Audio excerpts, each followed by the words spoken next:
Live Irish.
Hello. Welcome, Fáilte. Hello. Good evening. Welcome to Live Irish Myths. It's the 12th of May, 2025. This is Live Irish Myths episode number 326. I am your host, Anthony Murphy. Please stay with us for the next hour and a half as we explore ancient stories of Ireland from W.B. Yeats's A Celtic Twilight. In addition to that, a few dad jokes, rabbit holes, and we'll be talking about the Uisneach Bealtaine Fire Festival. I was lucky enough to meet Alan Hoskins there. Did I meet any of the other two? Not sure that I did. Anyway, wherever you are in the world, whether you're watching on YouTube or on Facebook, please do join in the conversation by dropping in a comment, and we will do our best to interact with you. You'll certainly get lots of interaction from the Mythflix Tua, as they have become known. It's our version of Netflix, except for it's myths and legends and some other stuff, archaeology and genetics and astronomy and all sorts of stuff, geography, geology, and topography and toponymics and there's a whole, yes, I mean, anthropology. What else? Silviculture. We sometimes talk about trees. Anyway, I hope you're all in good form. It is a bright and sunny evening here in the Boyne Valley. So much so that I actually think I will leave the blind up for a few moments and enjoy the last rays of the sun as they shine in. It's the time of year where the sun is going to be, might not happen until next week or the week after, but you know the way it gets to the time of year when we're heading for midsummer, when the sun shines directly in the window onto the camera lens. Anyway, it's Monday. It's time for Mythflix. It's time for Live Irish Myths. Let me go through the comments and welcome you all. First to comment tonight with Johnny Wilson. The Texans are usually the first to comment, so no surprise that Johnny is the first. And he says a big hello from Dallas, Texas, where it's 27 degrees and sunny. Actually, what temperature is it here? It right now is 16 Celsius. It was about 20 today at times, and raining this morning. First rain we've seen in a couple of weeks. But that cleared off and left a beautiful, beautiful day. Second to comment is the other Texan. That's Elaine Dent-Lingenfelter, or one of the other Texans, should I say, who tells us it's 26 degrees where she is. So it's a degree warmer where Johnny is. Now, tell me what the forecast there is for Friday, please. Well, if I got good news for you, Elaine, I have just been reading the latest forecast by our local forecaster here in County Louth on the East Coast, and he or she says that they've never identified themselves, so we don't know who it is, that it is going to be dry, warm, and sunny for how long? until the 12th of May at least. Sorry, until the 24th of May at least. It's the 12th today. So for at least another 12 days. Rain, dry for the next 10 days. Wind, very light wind. Sunshine. As I always say in the setups, the amount of sun we get can be difficult or impossible to forecast. However, I do think this time we're looking at wall-to-wall sunshine most days. Temperatures, daytime averages around 20 Celsius. So there you go.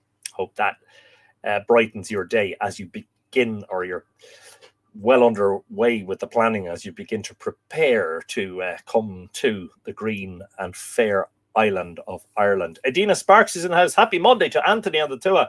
It's a warm and sunny day here in New Mexico. 80 Fahrenheit with a breeze. 80 F2C is what? 26.6. Wow. Nice and warm. Hello, Edina, and welcome. Tuesday Thompson is wishing us all a happy Mythology Monday. Greetings to you, Tuesday. Kathy Maydale is saying, good day, Mr. Anthony, and all the two. I hope all are well. In fine fettle here anyway, Kathy May, and I hope we can say the same for you. Alan Hoskins. Hi, Anthony. Hi, everyone. From yet again a sunny Ballina, Killaloe. But we did have 15 seconds of rain today. Well, we had more than 15 seconds, and it rained heavily overnight, but the ground needs it very badly. Great to see you at Uisneach, Anthony. A brilliant and entertaining talk by your good self. Glad you enjoyed it, Alan. Great to see you there. And yeah, I'm going to do an Uisneach recap before I get reading. But suffice it to say that it was superb. I thanked Auntie Jo because I thought I saw her sharing the stream on the other Mythical Ireland pages, but I'm sort of doubting myself now. Sue Prender's in the house. Isn't it just the best time of the week? Happy Monday, Anthony, and all the two. Tell me, why do I love Mondays? Tell me why I love Mondays. Tell me why. A different take on Bob Geldof's Boomtown Rats singing, you know, story time. Well, what was supposed to be, why do I hate Mondays? But I don't hate Mondays, and I don't think you guys do either. And Scott Doherty saying, story time. Happy Monday. Hello, Anne and Bill. I hope you're in good form. Rex Fortenberry is sending us greetings from a cool and rainy Louisiana. Wow. Got a new version of Celtic Twilight that was published a week ago. Hope this version is complete. Well, let's find out shortly. You can read along and let me know. Rex, delighted to have you join us as always. And same for Catherine Cleary, who tells us it's a bit overcast in usually sunny San Diego, but would never complain about the weather here. So happy to be with you all. And we're very happy to have your presence, Catherine. Welcome. Kathy May tells us it's a little cool and partly sunny here in Newcastle, Washington State. Sounds very Irish. Britt Griffin is saying, hello, folks. All the snow is finally gone here in Northern Ontario and can actually get yard work started. Brilliant. Is that a good thing? Is that something to be celebrated? Would you prefer not to do the yard work and to just sit and read? I'm just saying. Lily Shambles is saying, good evening from my kitchen again tonight. We're making chicken pasta sauce on what has been a rather 27 Celsius from Middle England. Hope all around. That is warm, Lily. And is there any chance of, could we savor some of your culinary delights? Any chance of passing around some samples to the tour? If only, says you, if only. Ivania Lee is saying, Marina, good morning to ye mighty tour. A very good morning to you, Ivania, all the way from New Zealand. Very good morning. Eo Teoroa. Happy Tuesday to you. From all of us still stuck in Monday. And, you know, we're happy to be stuck in Monday at the moment because, you know, you only have the present moment. And the present moment for you is Tuesday, and for us, it's Monday. Fascinating stuff. Yeah.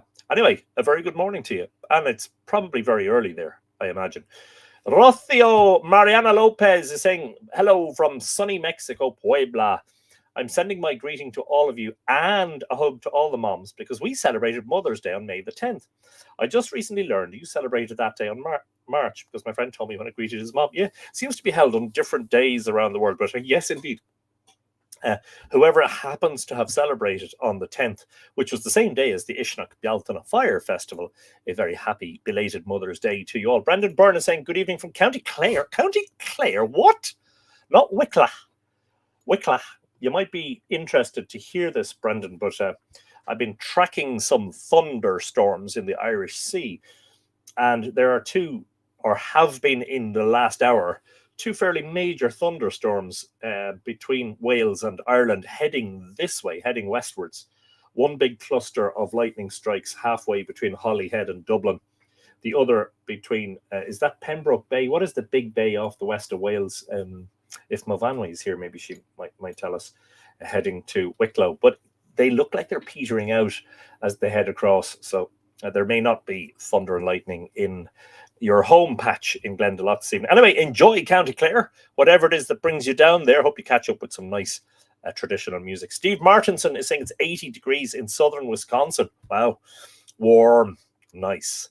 Steve, I hope you're not too warm, and a very good afternoon to you. Valentina Bernardi is saying hello from Glastonbury, Avalon, the sacred landscape of Glastonbury that has so many strong connections with Ireland. Very good evening to you, Valentina.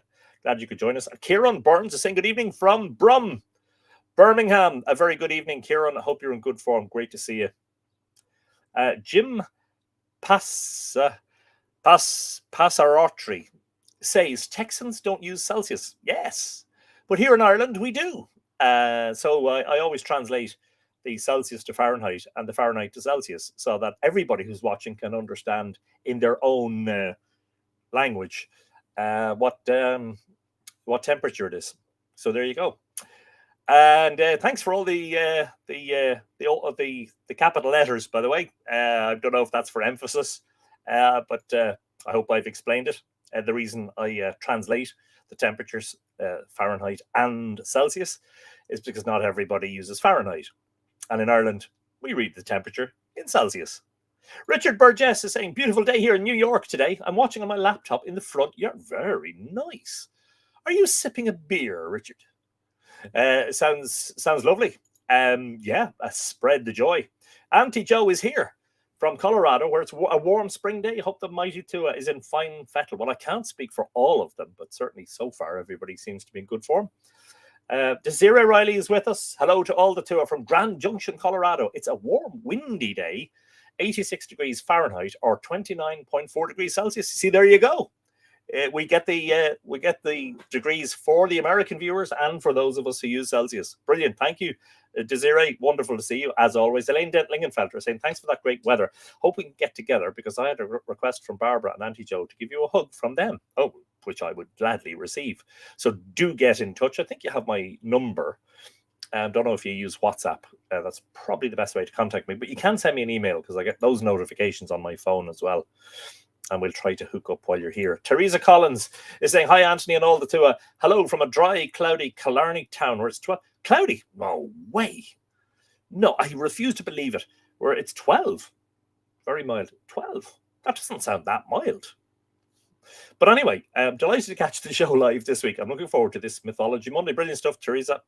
And yeah, happy Mythology Monday from the wee county Leinster champions for the first time in 68 years to the kingdom.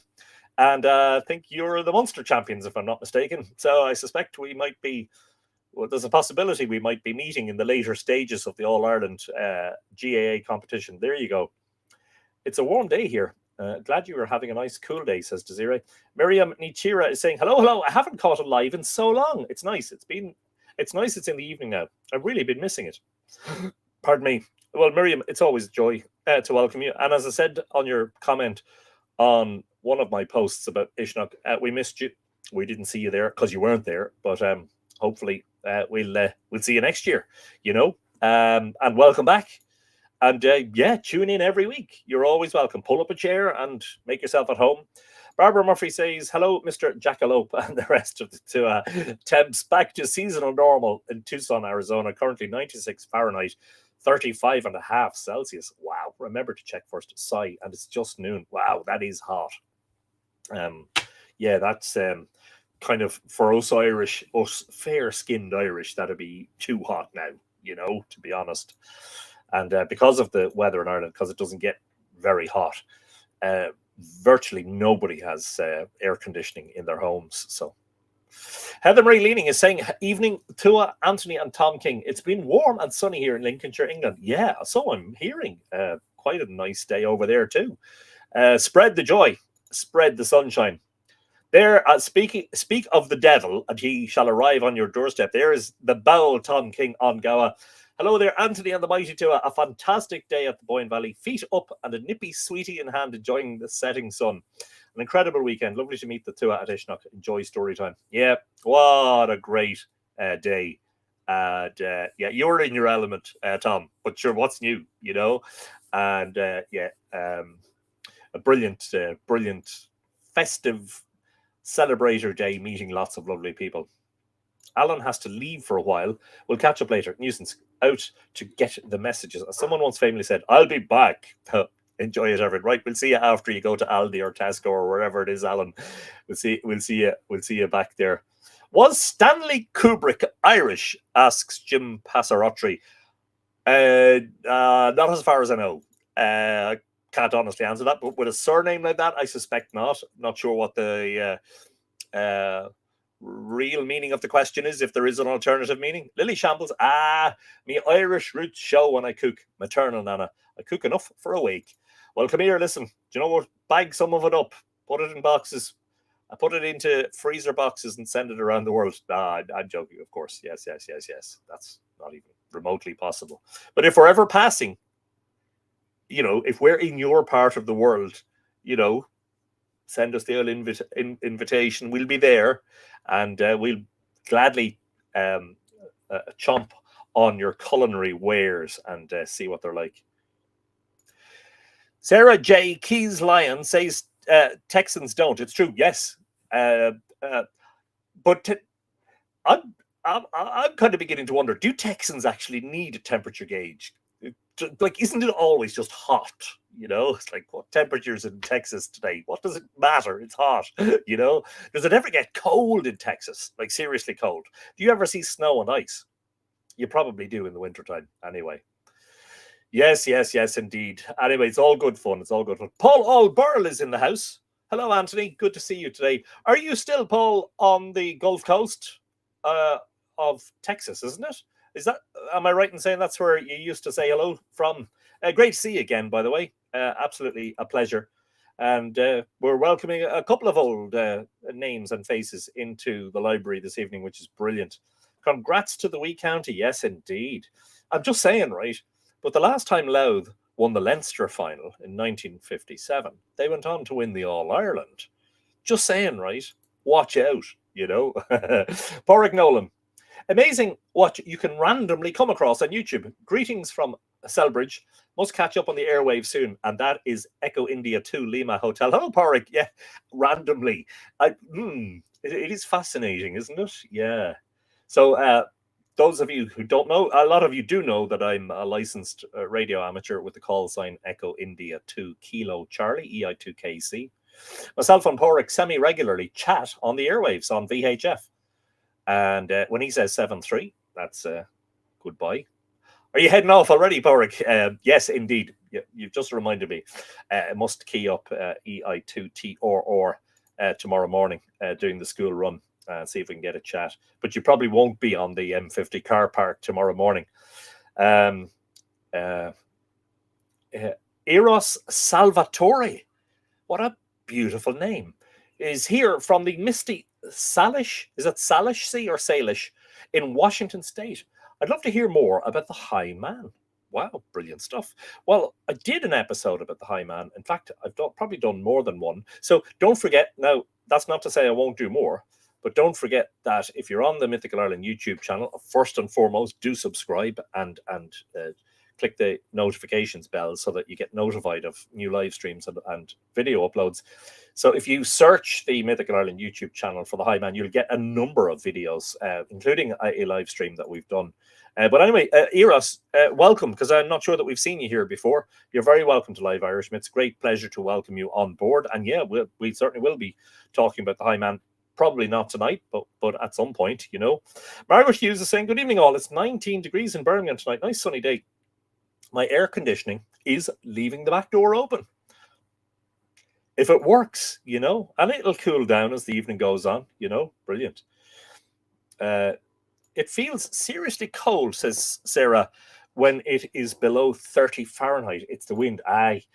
We're the same. If we get, in the summer, we get an easterly breeze coming in off the Irish Sea because I'm in Drogheda and we're only about 5 miles from the coast, or 8 kilometers if you prefer that in European language.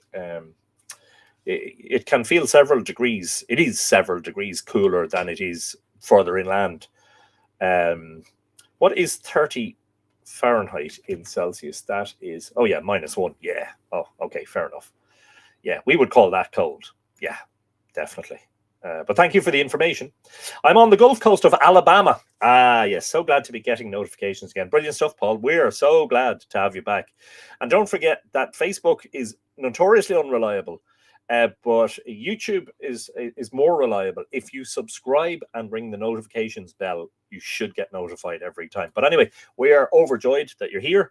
And don't forget, just one thing that you can do if you don't want to miss an episode is to put this time into your calendar every Monday, and Google Calendar, for instance, will allow you to do that for the coming year or the coming 2 years, so that you'll get a notification from your phone. Some people do it that way, and it's a handy way to make sure that you don't miss an episode.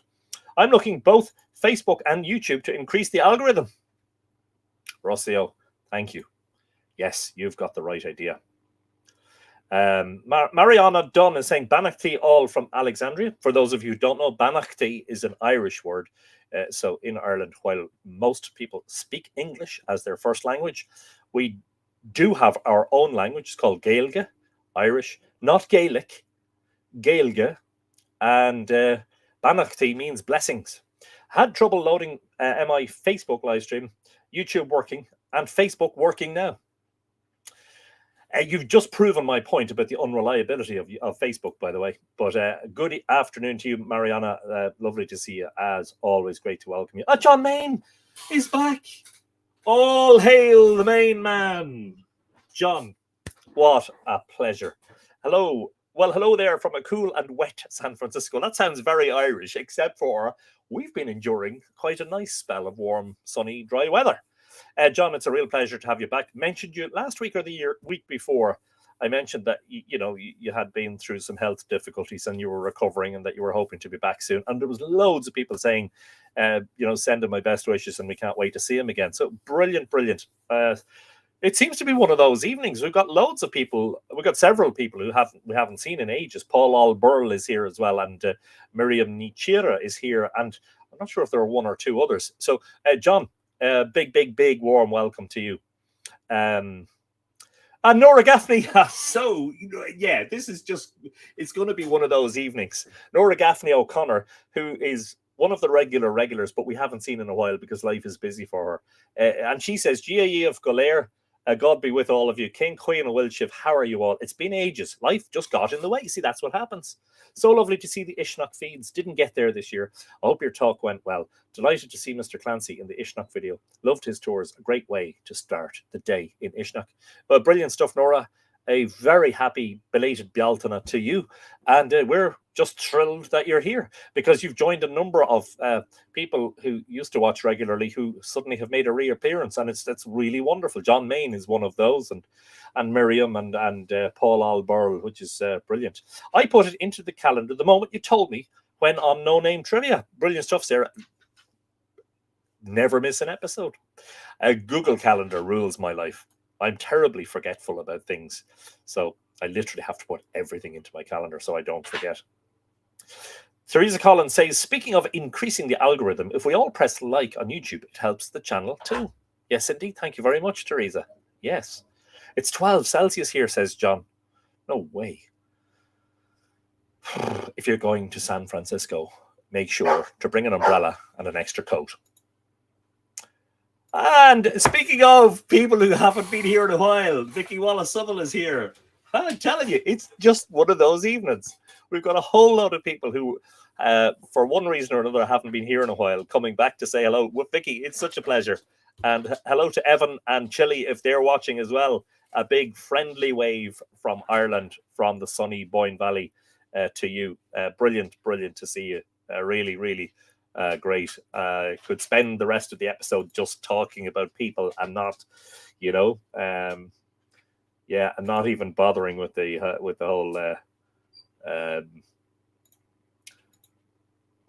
whole what? I even forget. I'm so excited. So I think I've caught up. But I will read any new and relevant comments as they come up. I may not be able to read them all because I'll be busy talking and reading as usual. But just to say, here you can expect some mythology, some discussion of ancient Ireland, and a few very, very poor dad jokes like this one. A lot of wives complain that their husbands never listen to anything they say. Well, I'm proud to tell you, I've never heard my wife saying that. There you go. Paul Alburl has just said, you are now entered into Google Calendar on a weekly basis. It's 75 Fahrenheit, but feels more like 80. Wow, hot stuff. Yeah, we're very lucky in Ireland. We generally don't get extremes. It's never too hot or too cold. Very, very rarely does it climb above 30 Celsius, which is actually, what is 30 Celsius? 33 Celsius is the warmest temperature ever recorded in Ireland. That's 91 Fahrenheit. I've written a song about a locksmith. So there's a lovely change of key at the end.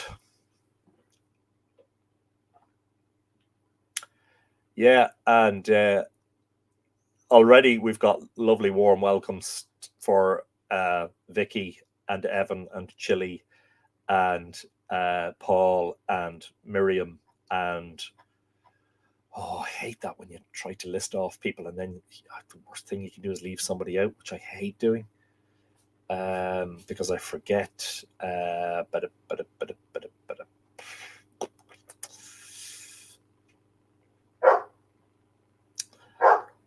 That's Coda. He's excited. He's telling me to shut up waffling and get on with the show. Anything else? Today is National Librarians Day. They kept that quiet. And last year, I joined a group for antisocial people. We still haven't met. Anyway, on with the show.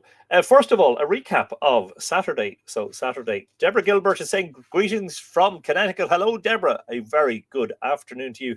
Good evening from a sunny and warm Boyne Valley. Yes, indeed, Desiree. Coda is excited for today's reading, although I suspect he was more excited about the birds that he was barking at outside in the garden.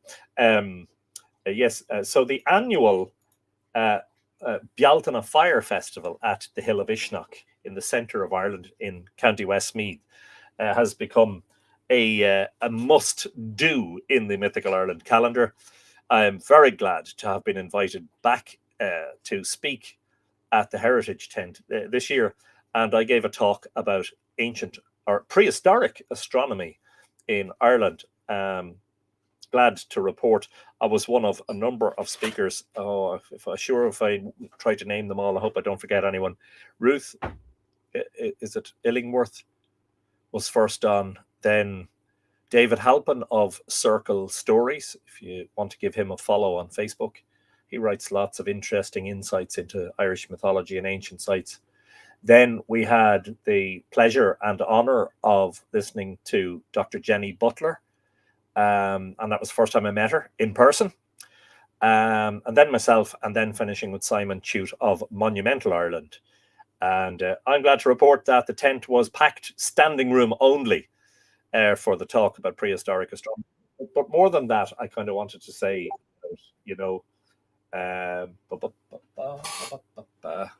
oh, damn.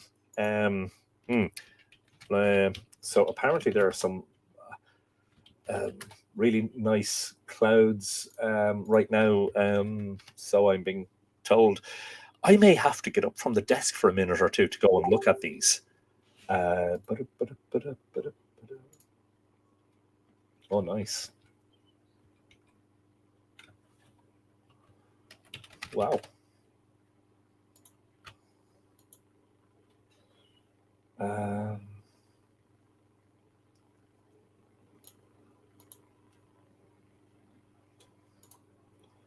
Sorry, I'm going to just tell the rest of my family.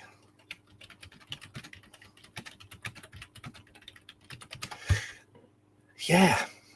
T. Nash says, caught you live. Yay, brilliant stuff. Great Greetings from Wexford. Don't give up the day job. That's in obviously in relation to the dad jokes. Yeah, well, I mean, I've got a whole bunch of wife and kids who just go like that every time I crack a joke. Could you please write the names of the storytellers to follow? Thanks. So I shared on the Mythical Ireland page on Saturday morning. I shared the notice board of the speakers. Let me see if I could just. Of course, I can't forward that as a comment here. But I can't find it now either. Oh, here we go. Ruth Illingworth. Okay, let me do this quickly. Ruth Illingworth. Not sure if Ruth has an online presence, but you can Google her and find out. Forgive me for not knowing more. David Halpin is Circle Stories. Dr. Jenny Butler is certainly on Instagram as, I think it's Spiral Eyed Girl, I think is her handle. You know me, so you don't need that. And Simon Chute is on Facebook as Monumental. He has a website as well. Monumental. Oh, would help if I typed the right keys. Yeah. Just to say that it is always as long as I've been going, which is probably for the last 8 or 9 years, it's been a great celebration. Now, just in case you think, as some people who've never been might, some people get the wrong impression. They see some of the pictures and people go and dress up and there's all sorts of pageantry and all the rest, and they think it's some sort of neo-pagan hoolie. It's not. It's for everyone. It's not for any group or any person in particular. It's a reinvigoration of something that is historically recorded, that in early historic Ireland and probably in prehistoric times, there was an annual Bealtaine Fire lit on the sacred hill of Uisneach in the centre of Ireland. I don't know how long ago, it might be it's more than 10 years ago, it might be 15 years ago.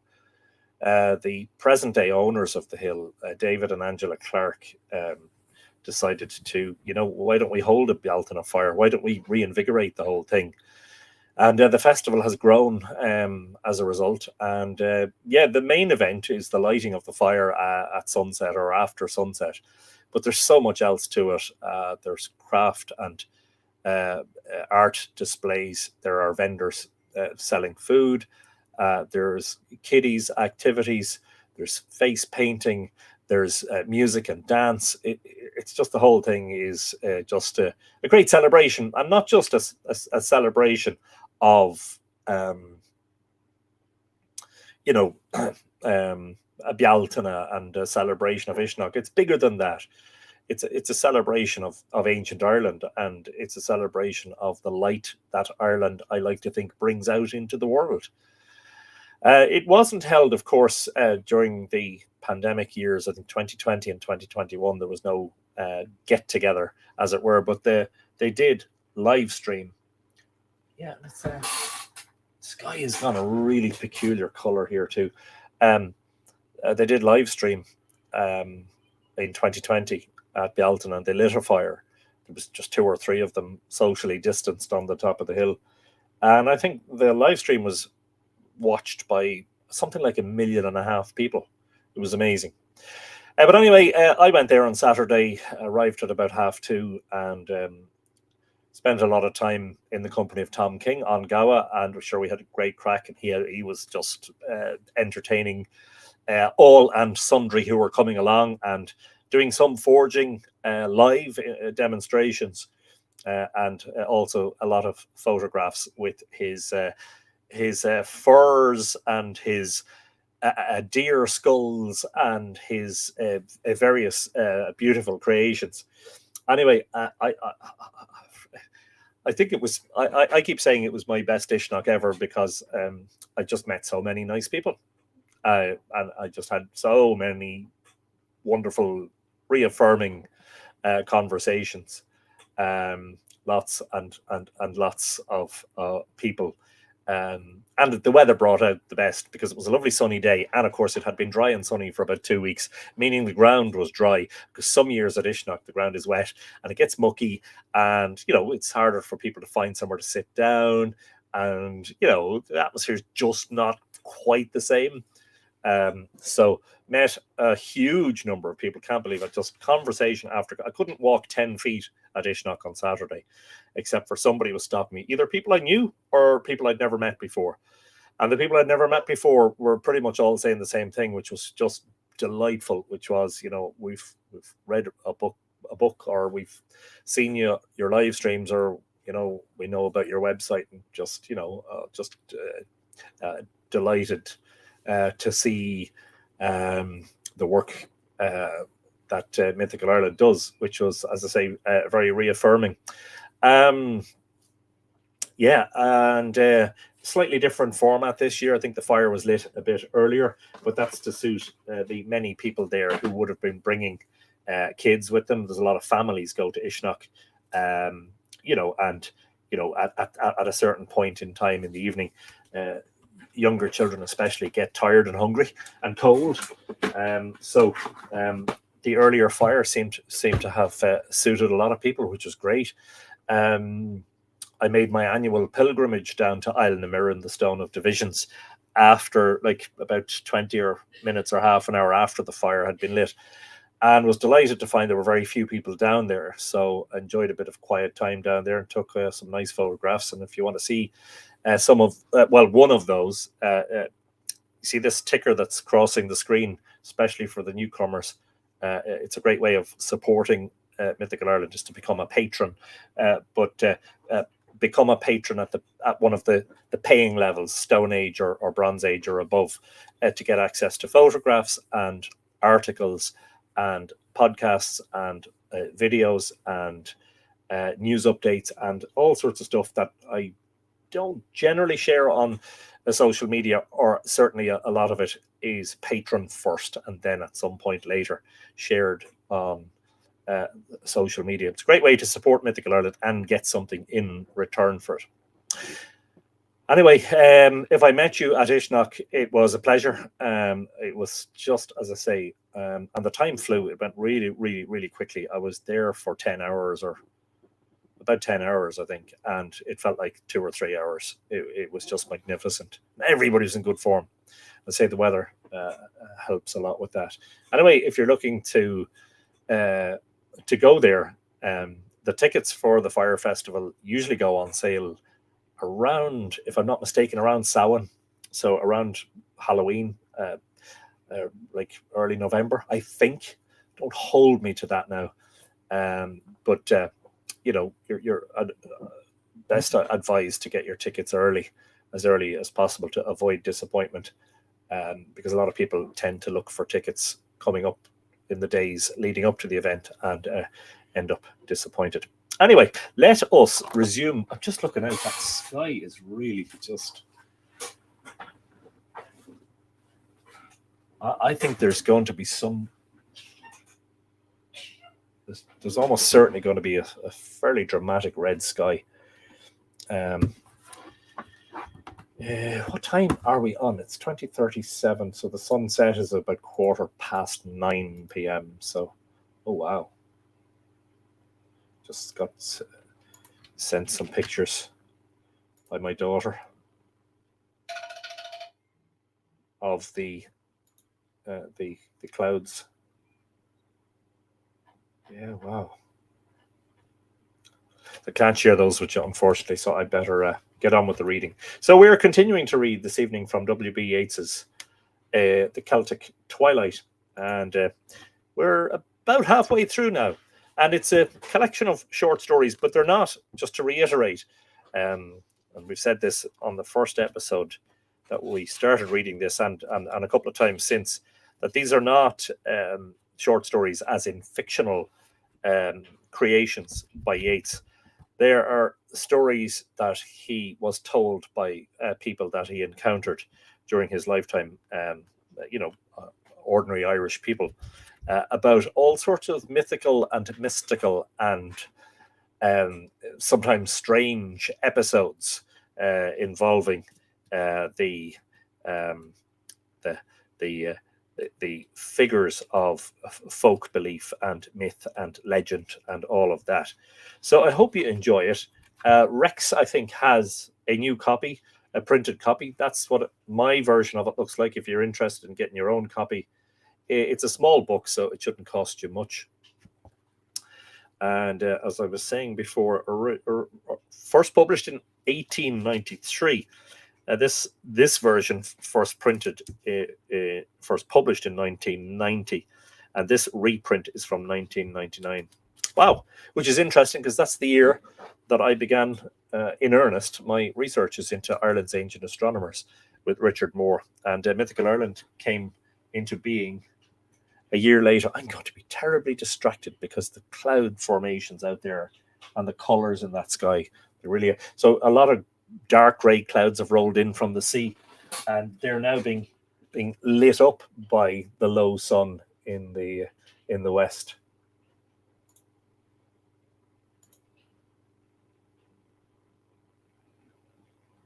Wow. Anyway, apologies. This story is called Enchanted Woods. Johnny is saying, Sonny Whitehead, County Antrim, lived in England for 8 years and loved the shires of England, Essex, deep Essex, for a long time too. And hello to you, Johnny. I'm not sure if you had commented earlier on, or if I saw your first comment. Enjoying the full moon. Yes, of course, the full moon is rising this evening. So sometime you're ahead of us. Our sun hasn't gone down yet, so just as the sun goes down, the full moon will be coming up opposite. Enchanted Woods.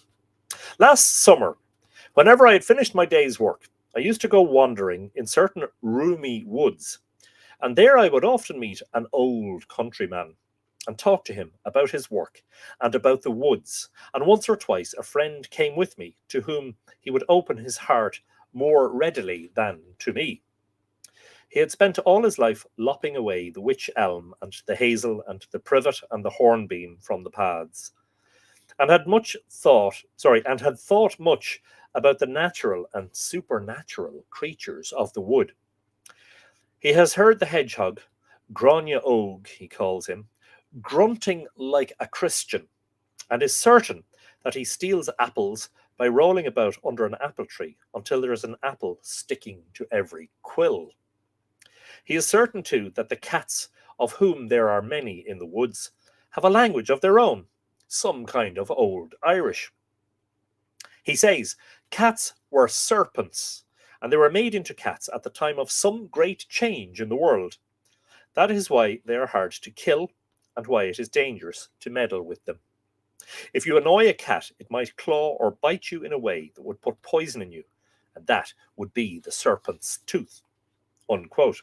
Sometimes he thinks they change into wild cats, and then a nail grows on the end of their tails. But these wild cats are not the same as the marten cats, who have been always in the woods. The foxes were once tame, as the cats are now, but they ran away and became wild. He talks of all wild creatures except squirrels, whom he hates, with what seems an affectionate interest, though at times his eyes will twinkle with pleasure as he remembers how he made hedgehogs unroll themselves when he was a boy by putting a wisp of burning straw under them.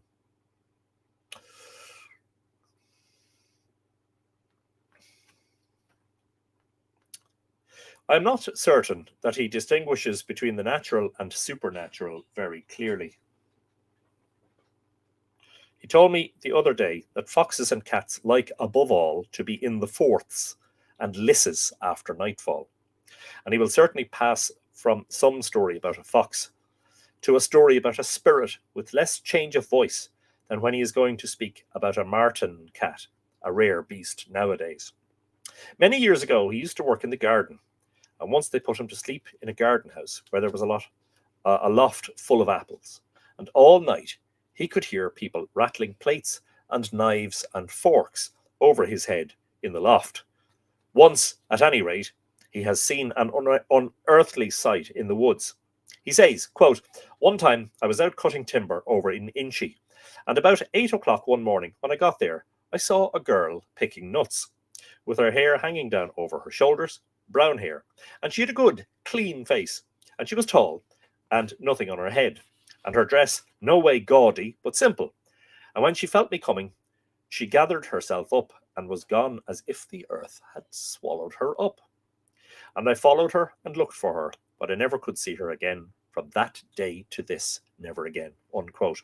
He used the word clean as we would use the words like fresh or comely. Others too have seen spirits in the enchanted woods. A labourer told us of what a friend of his had seen in a part of the woods that is called Shanwalla, from some old village that was before the wood. Shanwalla sounds like an anglicisation of Shanvalia, which is literally old habitation or old village. He said, "One evening I parted from Lawrence Mangan in the yard, and he went away through the path in Shanwalla and bid me good night. And 2 hours after, there he was back in the yard and bid me light a candle that was in the stable. And he told me that when he got into Shanwalla, a little fellow, about as high as his knee, but having a head as big as a man's body, came beside him and led him out of the path and round about, and at last it brought him to the lime kiln, and then it vanished and left him." Unquote. A woman told me of a sight that she and others had seen by a certain deep pool in the river. She said, quote, "I came over the stile from the chapel, and others along with me, and a great blast of wind came, and 2 trees were bent and broken and fell into the river, and the splash of water out of it went up to the skies. And those that were with me saw many figures, but myself I only saw one, sitting there by the bank where the trees fell. Dark clothes he had on, and he was headless." Unquote. Sort of leave the most important detail to last. No head. "A man told me that one day when he was a boy, he and another boy went to catch a horse in a certain field, full of boulders and bushes of hazel and creeping juniper and rock roses. That is where the lakeside is for a little clear of the wood.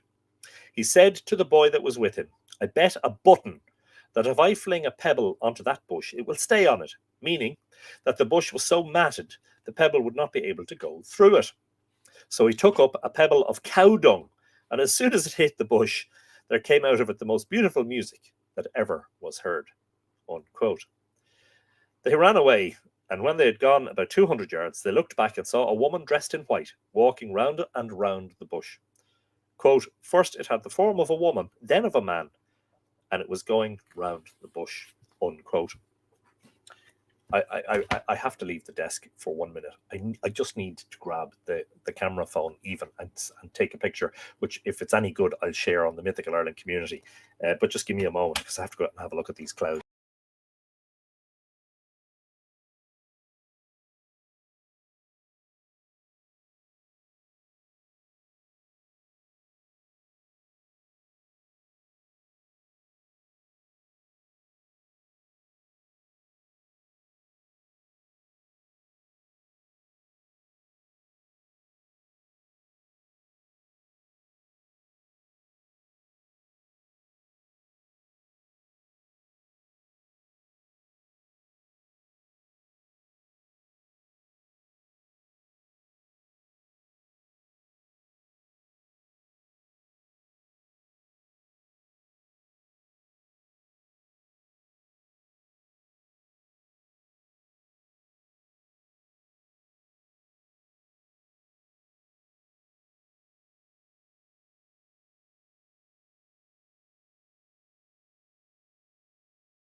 Believe it or not, it's not just quite as dramatic now as it was about 5 minutes ago. But I will just going to share these on the Mythical Ireland community on Facebook. So just to remind you that if you're not on the Mythical Ireland community, maybe you might join and get a look at these. Just some really, really fascinating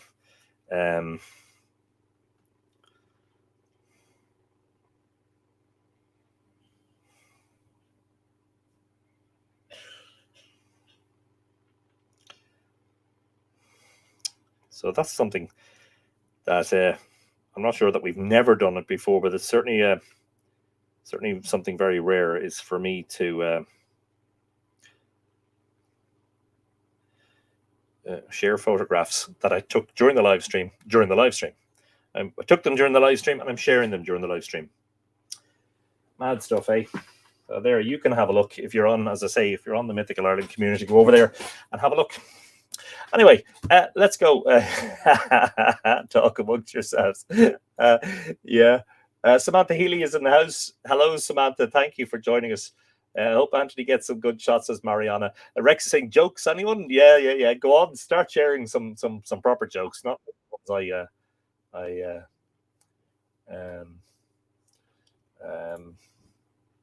I call jokes.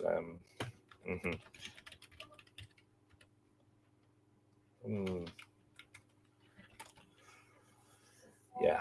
Anyway, apologies for getting so distracted. So there's a second part to this story. That was part one. This is part two. I often entangle myself in arguments more complicated than even those paths of Inchi as to what is the true nature of apparitions.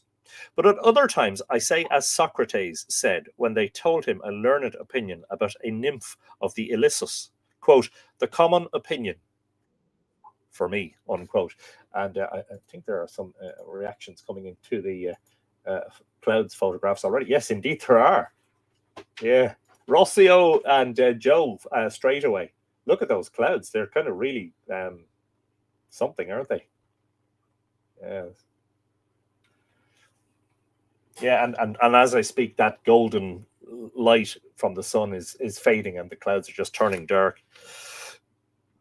I believe, when I am in the mood, that all nature is full of people whom we cannot see, and that some of these are ugly or grotesque, and some wicked or foolish, but very many beautiful beyond anyone we've ever seen, and that these are not far away when we are walking in pleasant and quiet places.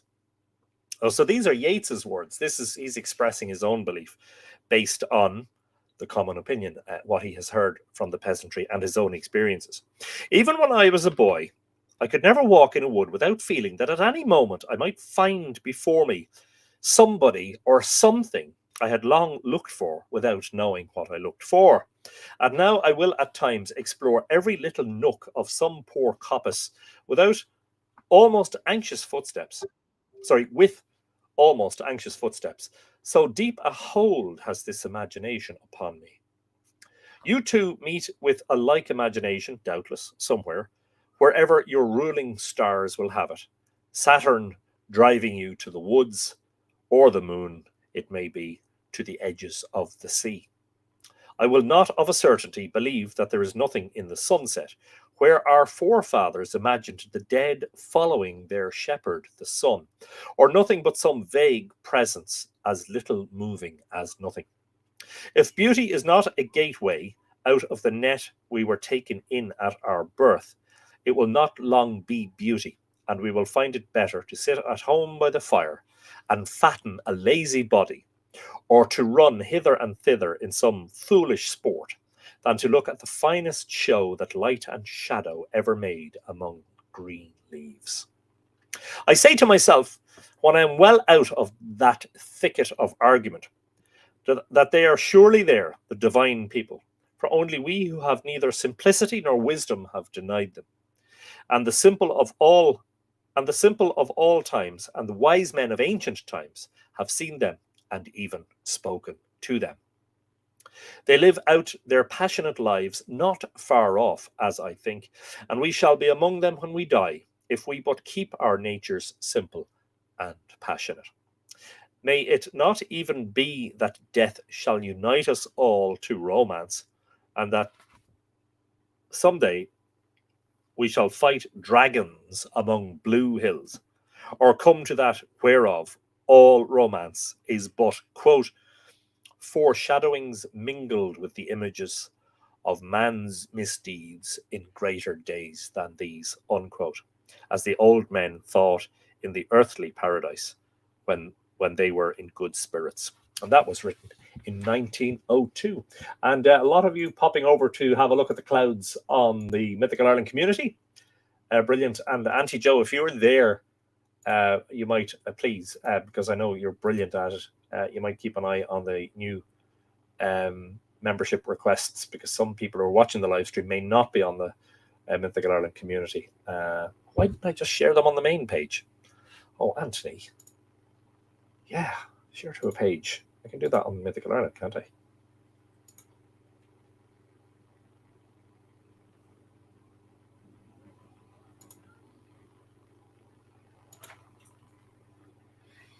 Yes, I can.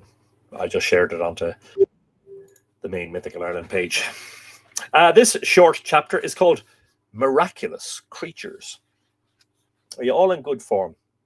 There's Kathy May saying, wow, amazing, strange, magical clouds. Vicky is sending love hearts, presumably loves the pictures. Those clouds look like a dragon could burst out of them any second. Who is Liam? Margaret is saying hello to Liam. Hello, Liam. Liam Smith is saying hi all. Hello, Liam. Fallship. Good evening to you.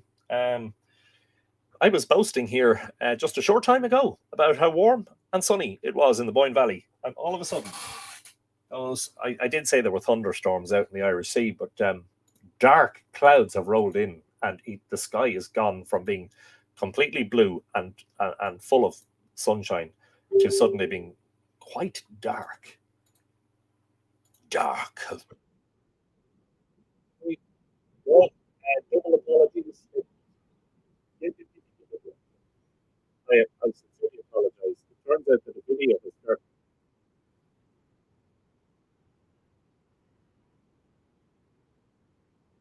I'm not sure if you can hear that. That's the video of the fire being lit.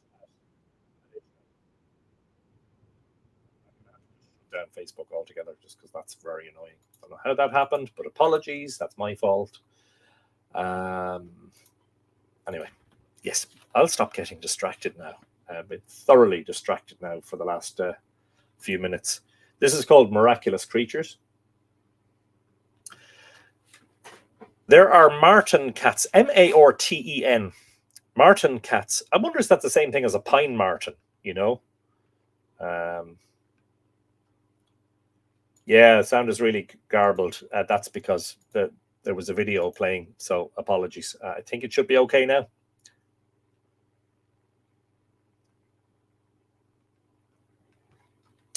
There are marten cats and badgers and foxes in the enchanted woods, but there are of a certainty mightier creatures, and the lake hides what neither net nor line can take.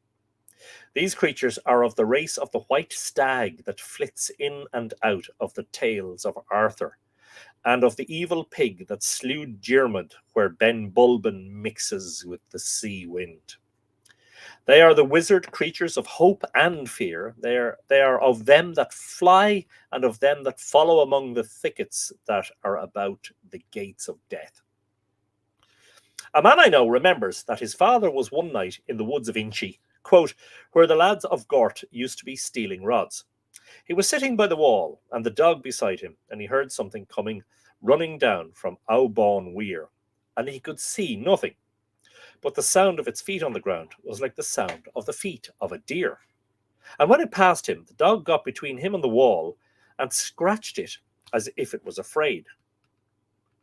But he could still see nothing, but only hear the sound of hoofs. So when it was past, he turned and came away home. Another time, the man says, my father told me he was in a boat out on the lake with 2 or 3 men from Gort, and one of them had an eel spear, and he thrust it into the water, and it hit something. And the man fainted, and they had to carry him out of the boat to land. And when he came to himself, he said that what he struck was like a calf, but whatever it was not fish. A friend of mine is convinced that these terrible creatures, so common in lakes, were set there in old times by subtle enchanters to watch over the gates of wisdom. He thinks that if we sent our spirits down into the water, we would make them of one substance with strange moods of ecstasy and power, and go out, it may be, to the conquest of the world. He would, however, he believes, have first to outface and perhaps overthrow strange images full of a more powerful life than if they were really alive. It may be that we should look at them without fear when we have endured the last adventure, that is, death. And that short story was written by W.B. Yeats in 1902. And actually, the next few are quite short. So, hope you're enjoying them.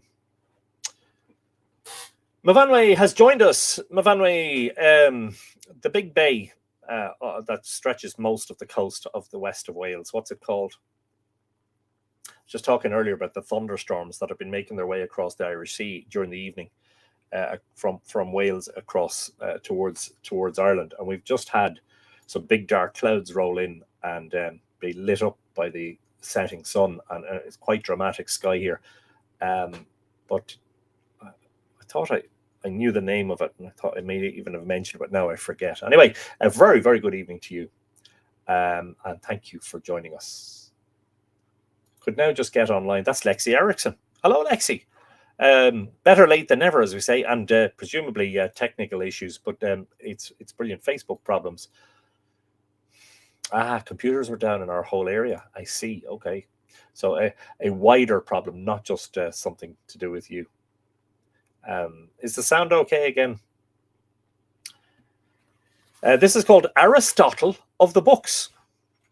The friend who can get the woodcutter to talk more readily than he will to anybody else went lately to see his old wife.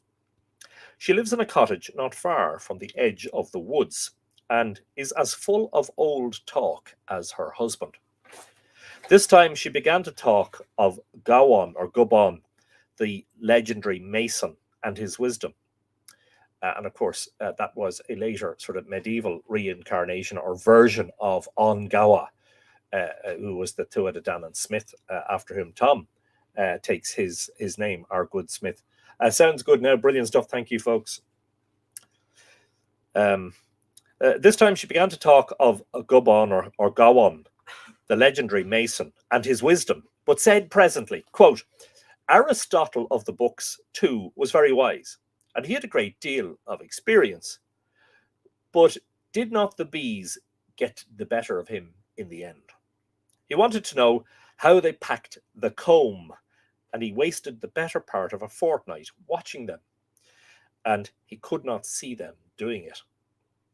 Then he made a hive with a glass cover on it and put it over them, and he thought to see. But when he went and put his eyes to the glass, they had it all covered with wax, so that it was black as the pot, and he was as blind as before. He said he was never rightly kilt till then. They had him that time, surely. And that's a short one, as I say, and that's 1902. This is called The Swine of the Gods.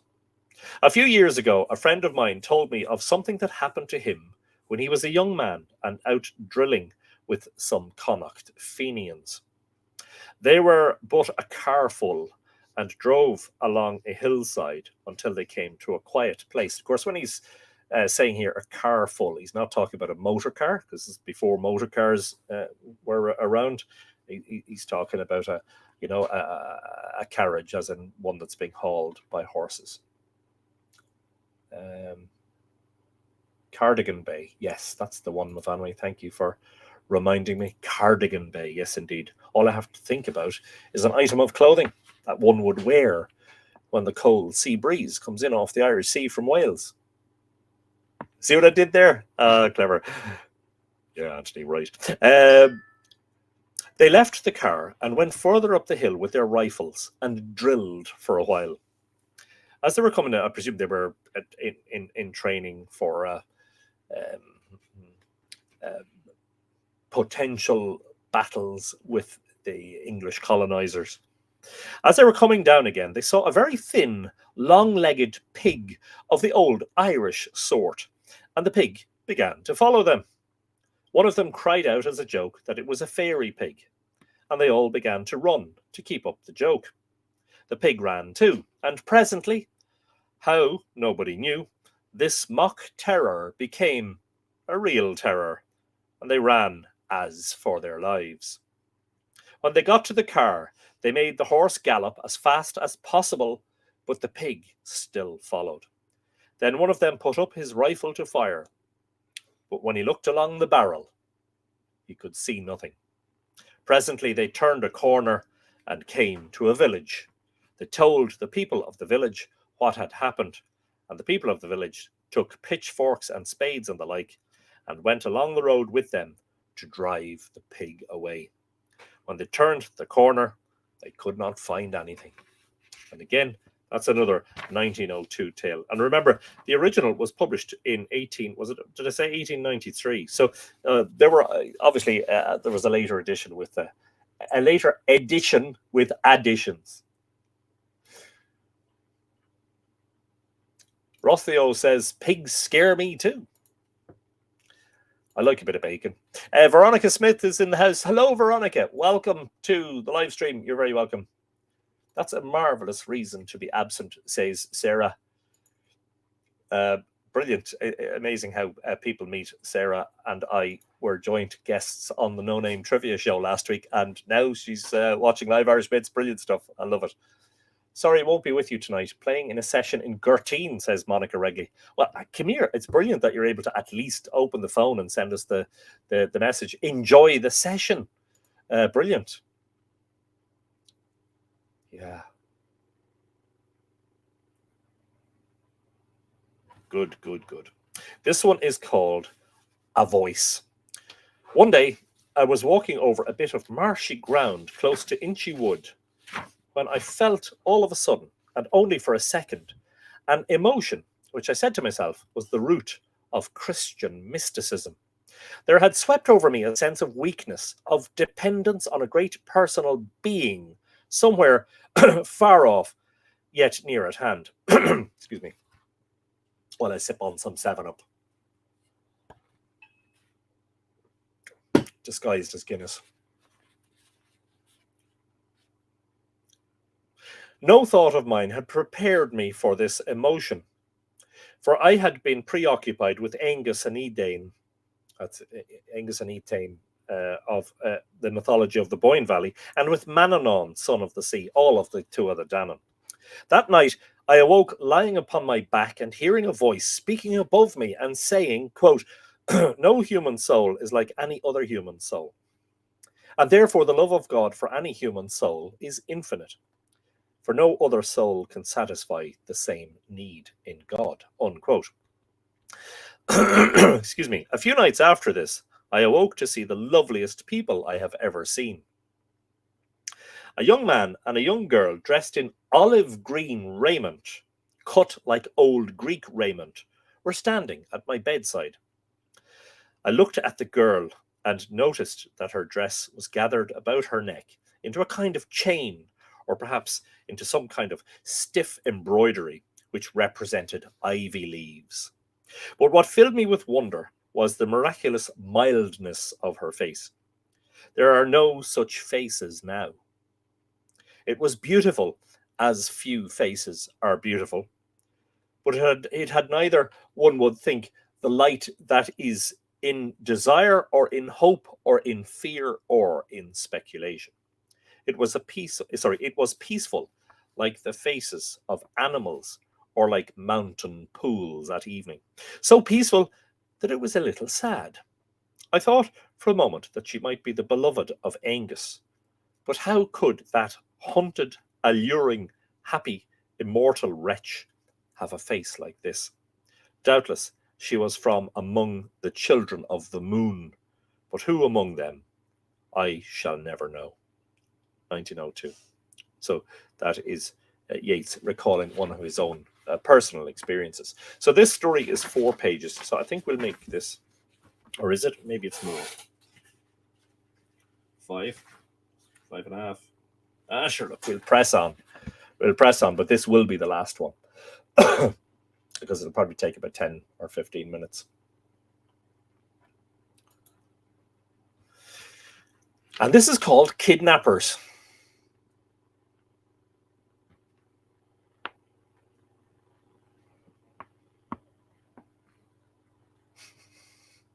You underestimate yourself, Lily. very definitely.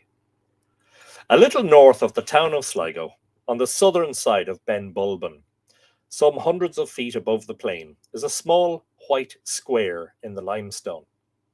No mortal has ever touched it with his hand. No sheep or goat has ever browsed grass beside it.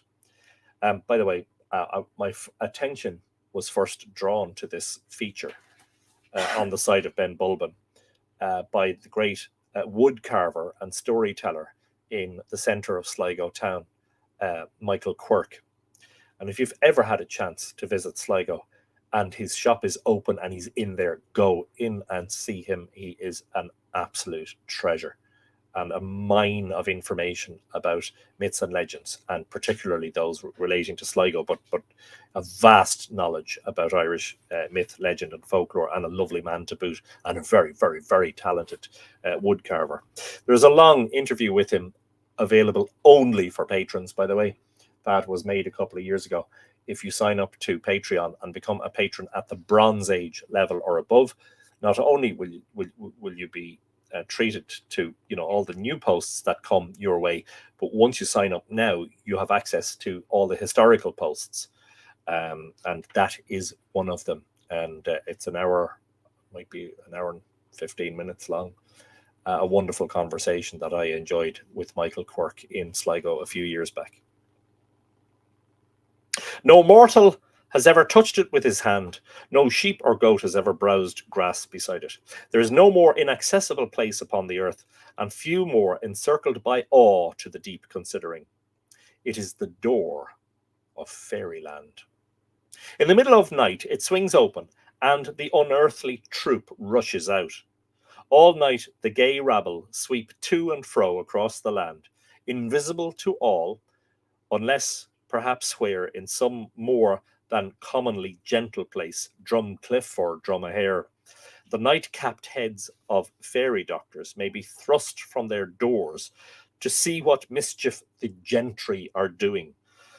To their trained eyes and ears, the fields are covered by red-hatted riders, and the air is full of shrill voices, a sound like whistling, as an ancient Scottish seer has recorded. And holy, excuse me, I see the dark clouds are drifting away, and the blue sky is beginning to appear again. A sound like whistling, as an ancient Scottish seer has recorded, and wholly different from the talk of the angels who, quote, speak much in the throat like the Irish, as Lily, the astrologer, has wisely said. If there be a newborn baby or a new wed bride in the neighbourhood, the night-capped doctors will peer with more than common care, for the unearthly troop do not always return empty-handed. Sometimes a new wed bride or a newborn baby goes with them into their mountains. The door swings to behind, and the newborn or the new wed moves henceforth into the bloodless land of fairy. Happy enough, but doomed to melt out at the last judgment like bright vapour, for the soul cannot live without sorrow. Through this door of white stone and the other doors of that land, where go to on Sonus Pein, you can buy joy for a penny, have gone kings, queens, and princes, but so greatly has the power of fairy dwindled that there are none but peasants in these sad chronicles of mine. Thank you, Rossio. Yes, and of course, as always, there's absolutely no pressure on people to join the Patreon, but that is where all the action is certainly doing a lot more there than on social media these days. And of course, don't forget the mailing list if you're wanting more stories and articles and news and everything else. Do sign up for the email newsletter on the Mythical Ireland website. That's free. And I'll share that link now, just in case you haven't done up to now. I know a lot of you have, but there are a lot of newcomers and a few people tonight that we're welcoming back after a bit of a break, which is brilliant. Somewhere about the beginning of last century appeared at the western corner of Market Street, Sligo, where the butcher's shop now is, Not a palace as in Keats's Lamia, but an apothecary's shop ruled over by a certain unaccountable Dr. Oppendun. Where he came from, none ever knew. There also was in Sligo in those days a woman, Ormsby by name, whose husband had fallen mysteriously sick. The doctors could make nothing of him. Nothing seemed wrong with him, yet weaker and weaker he grew. Away went the wife to Dr. Oppendon. She was shown into the shop parlour.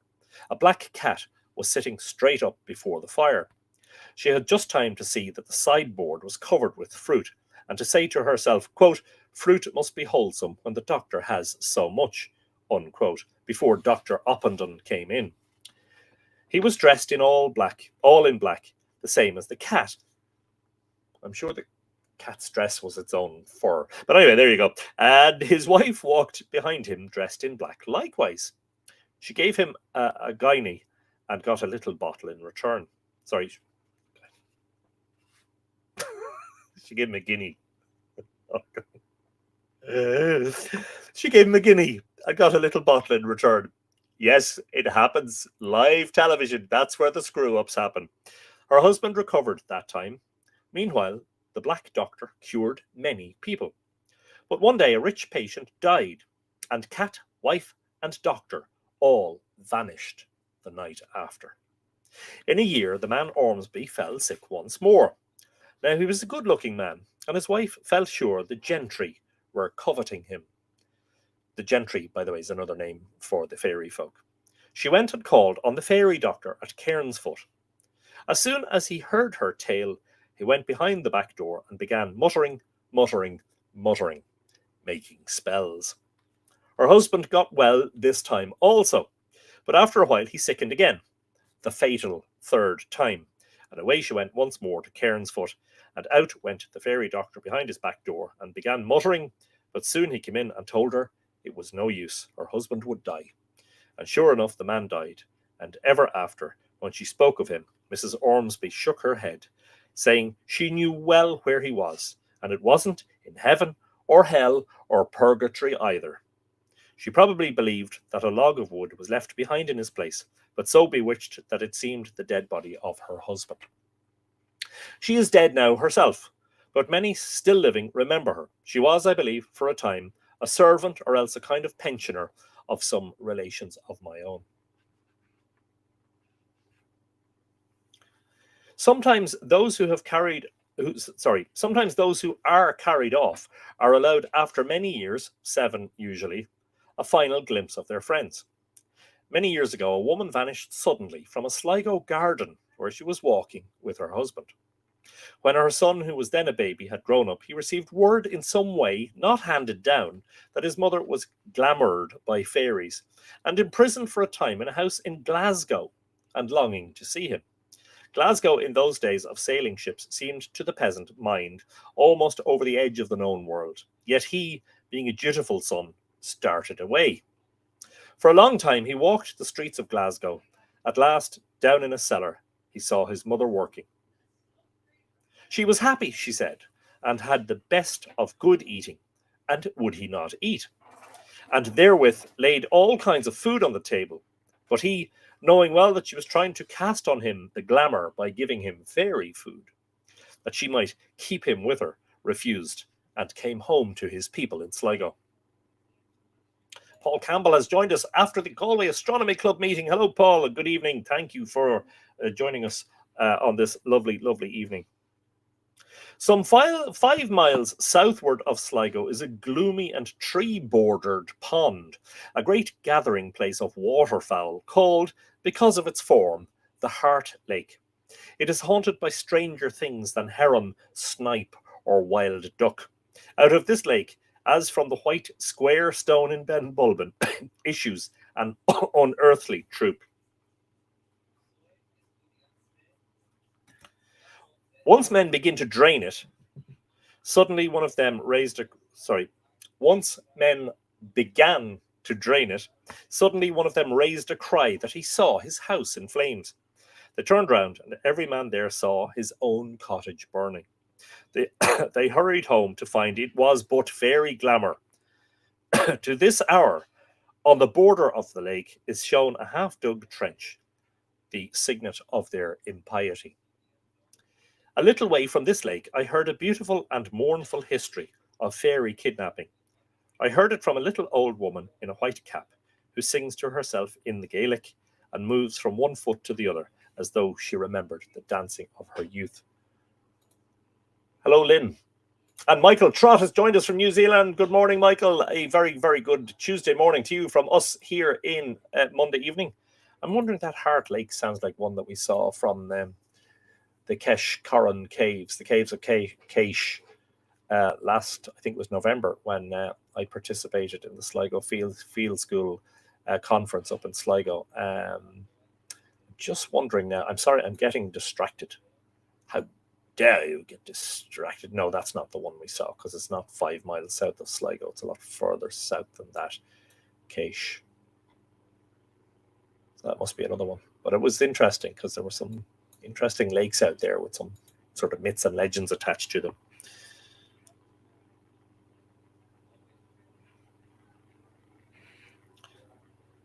A little way from this lake, I heard a beautiful and mournful history of fairy kidnapping. I heard it from a little old woman in a white cap, who sings to herself in Gaelic and moves from one foot to the other as though she's remembering, or as though she remembered the dancing of her youth. A young man going at nightfall to the house of his just married bride met in the way a jolly company, and with them his bride. They were fairies, and had stolen her as a wife for the chief of their band. To him they seemed only a company of merry mortals. His bride, when she saw her old love, bade him welcome, but was most fearful lest he should eat the fairy food, and so be glamoured out of the earth into that bloodless dim nation. Wherefore she sat him down to play cards with 3 of the cavalcade, and he played on, realizing nothing until he saw the chief of the band carrying his bride away in his arms. Immediately he started up, and knew they were fairies, for slowly all that jolly company melted into shadow and night. He hurried to the house of his beloved. As he drew near to him, the cry, just read all the words, Anthony, not just some of them. As he drew near, came to him the cry of the keeners. Keeners, the people who cry at funerals. She had died some time before he came. Some noteless Gaelic poet had made this into a forgotten ballad, some odd verses of which my white-capped friend remembered and sang for me. Sometimes one hears of stolen people acting as good genii to the living, as in this tale, heard also close by the haunted pond, of John Kerwan of Castle Hackett. The Kerwans are a family much rumoured of in peasant stories, and believed to be the descendants of a man and a spirit. They have ever been famous for beauty, and I've read that the mother of the present Lord Cloncurry was of their tribe. John Kerwan was a great horse racing man, and once landed in Liverpool with a fine horse, going racing somewhere in Middle England. That evening, as he walked by the docks, a slip of a boy came up and asked where he was stabling his horse. In such and such a place, he answered. Don't put him there, said the slip of the boy. That stable will be burnt tonight. He took his horse elsewhere, and sure enough, the stable was burnt down. Next day, the boy came and asked as a reward to ride as his jockey in the coming race, and then was gone. The race time came round. At the last moment, the boy ran forward and mounted, saying, If I strike him with the whip in my left hand, I will lose. But if in my right hand bet all you are worth. But if in my right hand bet all you are worth. For, said Paddy Flynn, who told me the tale, quote, the left arm is good for nothing. I might go on making the sign of the cross with it and all that, come Christmas, and the banshee, or such like, would no more mind than if it was that broom, unquote. Well, the slip of a boy struck the horse with his right hand, and John Kerwan cleared the field out. When the race was over, what can I do now for you? Said he. Nothing but this, said the boy. My mother has a cottage on your land. They stole me from the cradle. Be good to her, John Kerwin, and wherever your horses go, I will watch that no ill follows them, but you will never see me more. With that, he made himself heir and vanished. Sometimes animals are carried off, apparently drowned animals more than others. In Claremorris, Galway, Paddy Flynn told me, lived a poor widow with one cow and its calf. The cow fell into the river and was washed away. There was a man thereabouts who went to a red-haired woman, for such are supposed to be wise in these things, and she told him to take the calf down to the edge of the river and hide himself and watch. He did as she had told him, and as evening came on, the calf began to low, and after a while the cow came along the edge of the river and commenced suckling it. Then, as he had been told, he caught the cow's tail. Away she went at a great pace, across hedges and ditches, till they came to a royalty, a name for the circular ditches commonly called raths or forts that Ireland is covered with since pagan times. Therein he saw, walking or sitting, all the people who had died out of his village in his time. A woman was sitting on the edge with a child on her knees, and she called out to him to mind what the red-haired woman had told him, and he remembered she had said, bleed the cow. So he stuck his knife into the cow and drew blood. That broke the spell, and he was able to turn her homeward. Do not forget the spancel, said the woman with the child on her knees. Take the inside one. There were 3 spancels on a bush. He took one, and the cow was driven safely home to the widow. There is hardly a valley or mountainside where folk cannot tell you of someone pillaged from amongst them. 2 or 3 miles from the Heart Lake lives an old woman who was stolen away in her youth. After 7 years, she was brought home again for some reason or other, but she had no toes left. She had danced them off. Many near the white stone door in Ben Bulben have been stolen away. It is far easier to be sensible in cities than in many country places I could tell you of. When one walks on those grey roads at evening by the scented elder bushes of the white cottages, watching the faint mountains gathering the clouds upon their heads, one all too readily discovers beyond the thin cobweb veil of the sense those creatures, the goblins, hurrying from the white square stone door to the north, or from the Heart Lake in the south. And thus ends the story. But there was a footnote on the name Kerwin earlier, and I'm just going to read that footnote to finish. I have since heard that it was not the Kerwins, but their predecessors at Castle Hackett, the Hacketts themselves, I think, who were descended from a man and a spirit, and were notable for beauty. I imagine that the mother of Lord Cloncurry was descended from the Hacketts.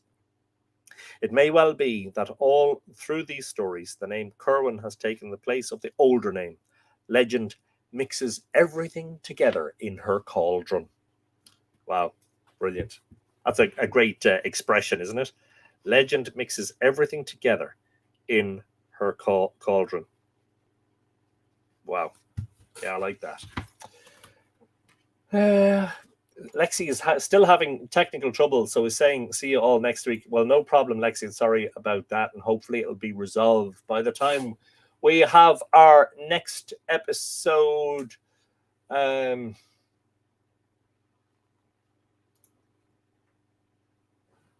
know, it's mad, isn't it? Yeah, so Rossio was asking, I know Irish is Gaeilge, but then what is Gaelic? Yeah, and Mavanway provides the answer. Gaelic is the English word for the Irish language, the anglicised version of Gaeilge, the Gaelic. But I suppose, yes, it is to an extent, but then we're known as the Gaelic people, the Gaels, and the Gaelic language. Some people refer to it as the Gaelic language, but we call it, in Ireland, we call it Gaeilge. Conch os Gaeilge, speak in Irish, is how we say it here. Gaeilge Yeah. Oh, you have it. Yes, you have it, Rossio. Brilliant. Rex is saying, my version has more than yours for a change. Oh, I'm very disappointed to hear that mine is not the complete version. I shall have to investigate. And is it missing much? Because I certainly sort of feel shortchanged when I have a book that there are several iterations of, but one contains more than the other. I want to have the one that has the most in it, you know? Yeah. So a reminder that, especially in the 19th and the early part of the 20th century, the fairy lore was all pervasive, and especially, but not limited to, and not exclusively to, rural Ireland. And this idea that, you stood off from them and, they aroused a certain reverence, but a fear. And the idea that people disappeared or were changed, where the real one was taken away by the fairies and replaced with a changeling.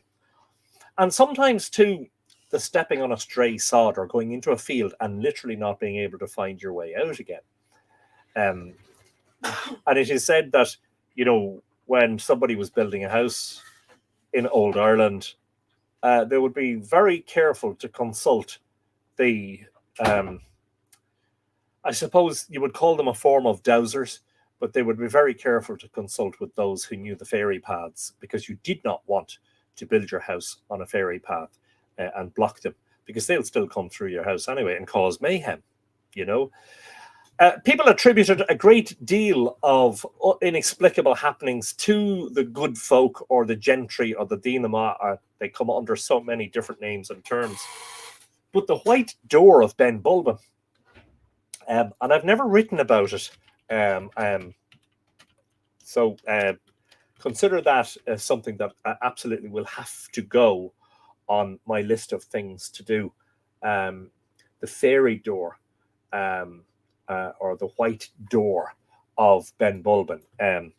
So one of the times I was in with Michael Quirk, it may not have been the day that we did the film to interview with him. Some visitors came in, and sometimes people want to buy some of his work, but regardless, he'll nearly always make a small piece there and then and tell them the story as he's making it and give it to them as a gift. He's an incredibly kind man. I'm just going to try and find the Patreon post, because whether you are or are not a patron, you may be interested in, I suppose, signing up to watch or listen to it. To see if I can find it here while I'm talking. Evangeline, 8 degrees with foggy dew from mighty Waikato. 8 degrees. Wow, that's cool. Yeah. But then it's morning time there. I'm sure it'll get warm. I hope to hike Ben Bulben next time over, says Rex. Enjoy that. I've never been up. I've only seen it from the bottom.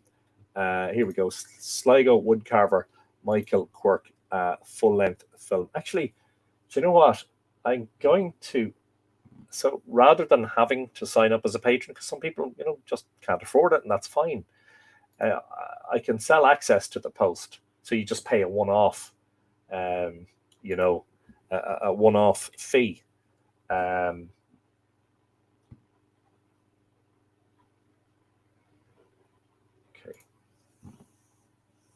so I've done that, but I'm just going to.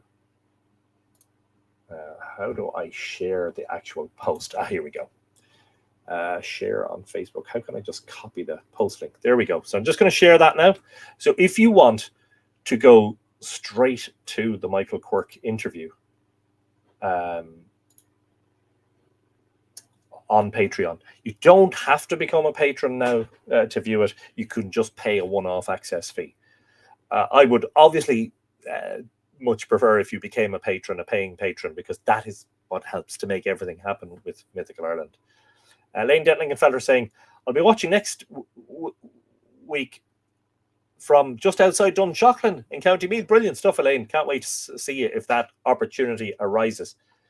But what was I saying? That so much that was inexplicable or mystical or mysterious was attributed to the Dínamha, and especially in the more rural areas. And it has been said, I can't remember specifically where I read it, but it was, and it's years ago since I read it, but there's a belief now looking back that the superstitions and the fairy lights and the fairy paths and the fairy mist, so many different aspects, that belief waned significantly when rural Ireland was electrified. And that began in the 1930s. And that electrification, the bringing of electric lights to the rural areas of Ireland, was what was the greatest single factor in the waning of the fairy faith, as it were, the belief in the fairies. But of course, everybody knows they're there, whether you believe in them or not, right? There's a good story in Eddie Lennon's book, Meeting the Other Crowd, about a building which is over a fairy path, I think. Yeah, and actually Eddie would be probably considered the foremost modern expert specifically on the fairy folklore. And so Eddie, of course, featured on an episode of Live Irish Myths in Conversation during the pandemic, which you can also go back and have a look at if you're interested. But in the meantime, I think that some of you will be interested in accessing the Michael Quirk interview, which was filmed. Can't remember what year it was. Was it 2022? I think it might have been. But you will enjoy it immensely. He is such a charming man.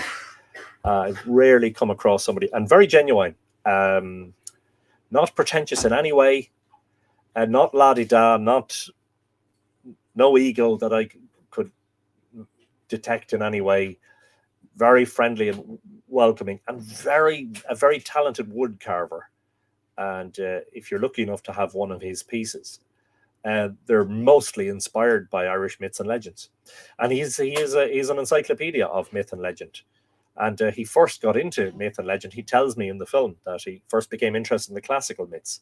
He had one of the volumes of what's his name? Was it not Robert Frost? The other guy, Robert Graves, wrote and published 2 volumes about the Greek myths in the 20th century. And he had one of those. He only had 1 volume, but he read and reread and reread, and he got really interested in mythology. And then he realized, wow, there's a ton of stuff here in Ireland as well. And a wonderful, wonderful man. So there you are. A brilliant series in conversation. Excellent. Yeah, must do more of those. Planning to start doing podcasts. So just for the patrons, I have the script of a podcast written, which I'm going to record over the next day or two. And that will be for Bronze Age patrons and above. Just to let you know, you can join Patreon as a free member. That's not going to be of much use to you because you're not going to see anything there that won't be shared on Facebook and Instagram.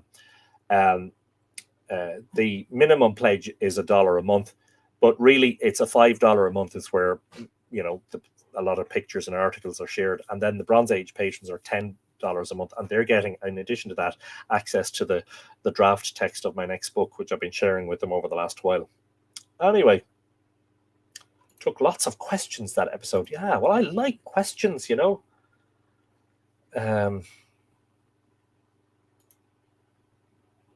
Miriam is in Germany and is missing Ireland.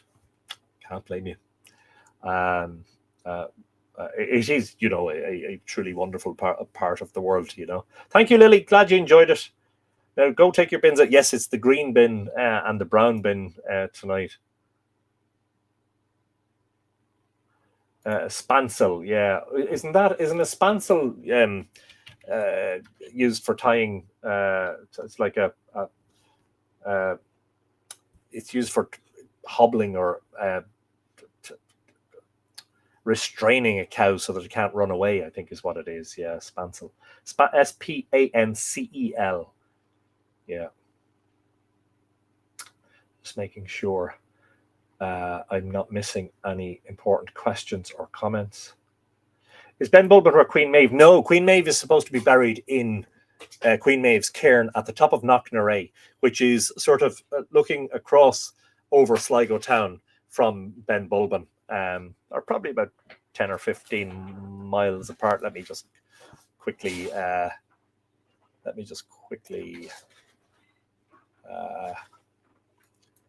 there's Ben Bulben, right? There's King's Mountain, Mullaghmore, Cullabeg, Benaroban. They're probably about, what are they? Well, could be more than. So there is Knocknarea. There's Ben Bulben. 13 kilometers. So 8 miles. They're not even that much. Yeah, 8 miles apart. So there you go. Yeah, but Queen Maeve's cairn, Nora, is on Knocknarea. I find it fascinating. Constantly comparing Welsh to Irish words that come up. The further you go back, the more similar the languages are to. Yeah, and actually, yeah, one thing that I really like about Simon Chute of Monumental Ireland is he's put a lot of emphasis in his posts over the last few years on the linguistics, and especially the Indo-European roots of Irish and, of course, other Celtic language words. And very, very interesting insights. So I think he might be, it's not that I think he is worth a following, you know. Mr. Anthony, I won't push you to joining the Patreon. Also, Mr. Anthony, I'll make podcasts only for Bronze Age patrons and share more myth stuff and pictures, Rossio. So it's up to you, me. So I must join. It'd be great to see you over there. Anyway, as the darkness descends upon us on this beautiful warm evening in the Boyne Valley, can I please extend all the wonderful banachty and blessings and wishes of the Boyne Valley and Ireland and Uisneach and Bealtaine to you around the world. And yes, may Ireland continue to be a light into the world, a beacon and a place of peace and happiness in a world of darkness and turmoil at times. So just to recap, if you're joining us for the first time, the live stream, Live Irish Myths, is usually held Mondays at 8 p.m. Irish time. That is usually 3 p.m. Eastern, 12 noon in California and Washington and Vancouver. Sometimes sometimes because I have other events on, I may not be able to live stream on Monday. When that happens, I usually postpone it to Tuesday or Wednesday. And I usually announce the postponement on the Mythical Ireland Facebook page and on the Mythical Ireland Instagram. So if you're not following those, it might be a good idea to follow one or the other just for those occasions when the live stream doesn't happen on a Monday. So like, for instance, Paul Alburl, who has put in Monday now into his calendar, sometimes, occasionally, as I say, the live stream won't be held on a Monday, but I will do my very best to announce that beforehand so that you're all kept in the loop, as it were. It's been such a pleasure to meet so many nice people. And by the way, something that struck me about Uisneach on Saturday, the Fire Festival, there were a huge number of people there from abroad. I met a huge number of people from the United States. I met people from Colorado and Arizona. I met people from California and Oregon. I met people from the East Coast. I met some European people there as well. I was really something that really struck me. And even where I didn't meet people directly, I heard accents from various parts of the world. So there is definitely an international draw to Ireland and to Uisneach. Anyway, a great joy. So don't forget to sign up for the mailing list. That's free. But please, if you can, support Mythical Ireland by becoming a paying patron and hopefully ensure that it will continue. Thanks, Nora. Delighted to see you this evening, by the way. to see you, SEA, as in sea swim. Oh, never mind. Terrible pun. Hope you've been enjoying the swimming. It's great to see you, and Miriam and Paul and John Main and all the people that we haven't seen in a while. Evan and Chili and Vicky and of course, as soon as I start to name people, I forget some, but you know who you are.